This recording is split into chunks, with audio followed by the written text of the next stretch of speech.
जय श्री कृष्ण दोस्तों, अपने विचारों पर ध्यान दो क्योंकि वह तुम्हारे शब्द बनेंगे। अपने शब्दों पर ध्यान दो क्योंकि वह तुम्हारे कर्म बनेंगे। अपने कर्मों पर ध्यान दो क्योंकि वह तुम स्वयं बनोगे। गलती उसी से होती है जो मेहनत से काम करता है। निकम्मों की जिंदगी तो दूसरों की बुराई खोजने में खत्म हो जाती है। इज्जत इंसान की नहीं होती, जरूरत की होती है। जरूरत खत्म तो इज्जत खत्म। बोलना सीखिए वरना जिंदगी भर सुनना पड़ेगा।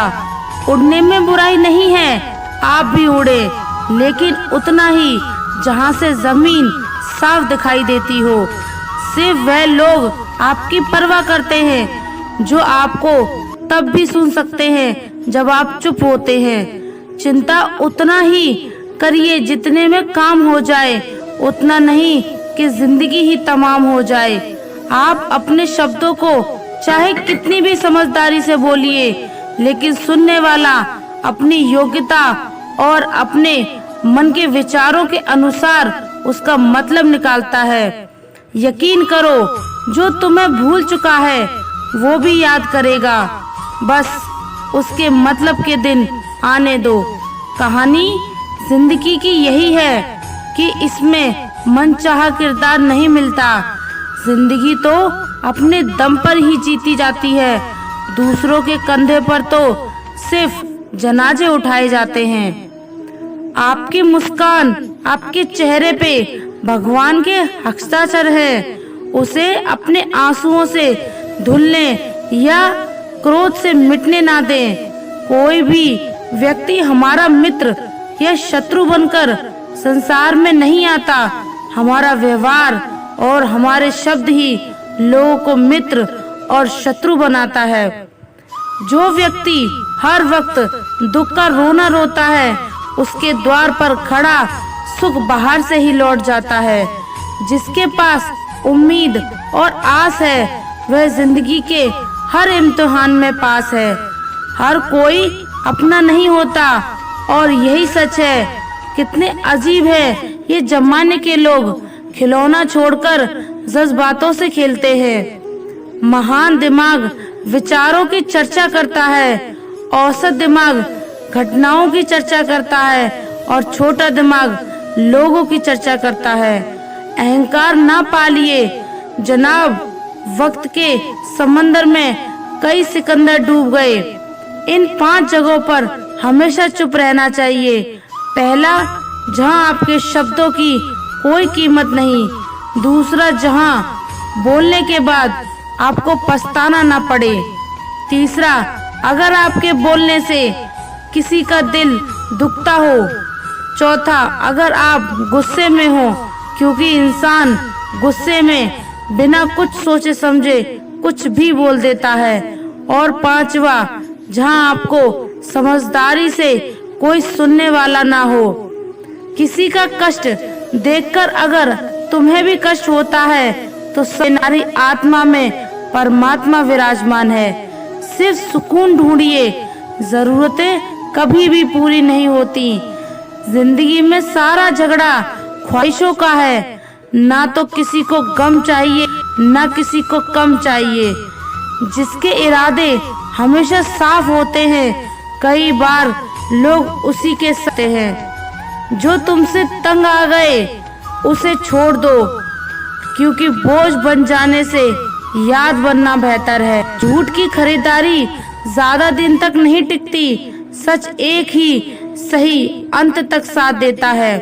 किसी इंसान के आज को देखकर उसके भविष्य का मजाक मत उड़ाओ, क्योंकि इस समय में इतनी शक्ति है कि वो कोयले को भी धीरे धीरे हीरे में बदल देता है। समय जब फैसला करता है तो गवाहों की जरूरत नहीं पड़ती। इंसान का काम तमाम करने वाला शब्द है कल करूँगा। ना तो अधिक बोलना अच्छा है, ना ही जरूरत से ज्यादा चुप रहना। जैसे बहुत अधिक वर्षा होना भी अच्छी बात नहीं होती और बहुत अधिक धूप भी अच्छी नहीं होती। विचार कीजिए, हमारा जन्म हमारी मर्जी से नहीं होता, न हमारा मरण हमारी मर्जी से होता है। इस जन्म मरण के बीच में होने वाली सारी व्यवस्था हमारी मर्जी से कैसे हो सकती है। जिंदगी में हर मौके का फायदा उठाओ, पर किसी के मजबूरी का नहीं। अगर जिंदगी मौका देती है तो धोखा भी देती है। जिंदगी की सबसे अच्छी दवा है जिम्मेदारी। एक बार पी लीजिए साहब, जिंदगी भर थकने नहीं देगी। जीवन में प्रयास सदैव कीजिए, लक्ष्य मिले यह अनुभव दोनों ही अमूल्य हैं। जिंदगी में तकलीफें तो हवा के झोंकों की जैसी होती हैं, जो आती हैं और चली जाती हैं, पर यह जब जब आती हैं तो सभी के नकाब उतार कर देती हैं। जो आपने सोचा है जरूरी नहीं कि वह मिल जाए, मगर जो भगवान ने सोचा है वह आपको जरूर मिलेगा। मनुष्य अहंकार और गलतफहमी के कारण महत्वपूर्ण चीजों से दूर रहता है। गलतफहमियां सच नहीं बताती और अहंकार सत्य को देखने नहीं देता। अगर आपके साथ जिंदगी खेल रही है तो आप निश्चित ही एक बेहतरीन खिलाड़ी होंगे। जिंदगी का काम है ठोकर मारना, बिखरना है या निखरना, ये तो हम पर निर्भर करता है। आज तुम्हारे जीवन में इतनी मुसीबतें हैं, इसमें कोई फर्क नहीं पड़ता। फर्क पड़ता है तो बस इस बात से कि तुम उसका सामना कैसे करते हो। मनुष्य को इस संसार में जो भी मिला है उसमें उसको खुश रहना चाहिए। जो नहीं मिला है उसके लिए दुख नहीं मनाना चाहिए। इंसान ने जितना उसके लिए सोचा है, भगवान ने उसके लिए उससे ज्यादा सोच कर रखा है। इसलिए कभी भी किसी चीज के बारे में चिंता मत करो। प्रभु श्री राम ने घर में विरोध सहा, कान्हा ने भी समाज में बहुत सहा, और ये आपके साथ भी होगा। पर अगर इससे आप ऊपर उठेंगे तो ही कुछ नाम बनेगा। दूसरों पर निर्भर रहने वाले लोग कभी खुश नहीं रह पाते। इसलिए इस लायक बनिए कि आपकी इच्छाओं का आप स्वयं पूरा कर सके। एक गांव में आग लग गई। आग बढ़ती जा रही थी। गांव वाले अपनी जान बचाने हेतु इधर उधर भाग रहे थे। एक चिड़िया ने इस दृश्य को देखा और अपनी चोंच में पानी भरकर आग बुझाने का प्रयास करने लगी। वह बार बार अपनी चोंच में पानी लाती और आग पर डालती। जब गांव वाले ने चिड़िया को देखा आग पर पानी डालते तो उसमें भी जोश आ गया और बोला, अगर ये चिड़िया प्रयास कर रही है तो हम क्यों नहीं कर सकते। सबने प्रयास किया और आग बुझ गई। यह सब एक कौवा देख रहा था। उसने चिड़िया से कहा कि तेरे पानी डालने से कुछ होना तो ना था, फिर भी ये क्यों कर रही थी। चिड़िया ने कहा, मेरे पानी डालने से कुछ हुआ या नहीं हुआ, लेकिन मुझे गर्व है कि जब इस आग की बात होगी तो मेरी गिनती आग बुझाने वालों में होगी, तेरी तरह तमाशा देखने वालों में नहीं। इस बार एक किसान अपने खेत में काम कर रहा था। खेत में काम करते करते किसान की घड़ी खो गई। कुछ साल पहले ये घड़ी किसान को उसके नेताजी ने दी थी, इसलिए वो घड़ी उस किसान के लिए बहुत कीमती थी। अब किसान सब काम छोड़कर घड़ी ढूंढने लगा, लेकिन बहुत देर होने के बाद भी वह घड़ी नहीं मिली। तभी किसान के पास से खेल रहे बच्चों को बुलाया और उनसे कहा, बच्चों, इस खेत में मेरी घड़ी गुम गई है। मैं बहुत देर से ढूंढ रहा हूँ। तुम में से जो मेरी घड़ी ढूंढने में मदद करेगा, मैं उसे एक इनाम दूंगा।